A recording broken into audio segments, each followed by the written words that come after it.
ഭാഗ്യശാലികളുടെ 4 സുപ്രധാന ശീലങ്ങൾ നോക്കാം. റിലാക്സേഷൻ, പിരിമുറുക്കം കുറഞ്ഞ മനസ്സിനെ അവസരങ്ങൾ കാണാൻ കഴിയുകയുള്ളൂ, അതവർക്ക് അറിയാം. വെറൈറ്റി, ഒരേ കാര്യങ്ങൾ ആവർത്തിക്കാതെ ജീവിതത്തിൽ വൈവിധ്യം കൊണ്ടുവരിക.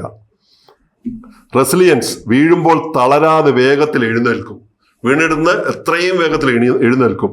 കൈൻഡ്നെസ് ഉണ്ട്, മറ്റുള്ളവർക്ക് നന്മ ചെയ്യുന്നത് സ്വന്തം ഭാഗ്യം വർദ്ധിപ്പിക്കും എന്നവർ തിരിച്ചറിയുന്നു. മറ്റുള്ളവർക്ക് എത്രത്തോളം നന്മ ചെയ്യുന്നോ അത്രത്തോളം തന്നിലേക്ക് ഭാഗ്യം വരും എന്നവർ വിശ്വസിക്കുന്നുണ്ട്.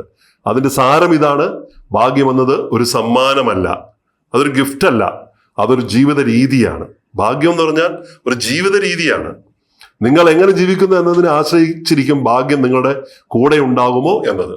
അത് നിങ്ങളെ ജീവിത രീതി അനുസരിച്ചിരിക്കും.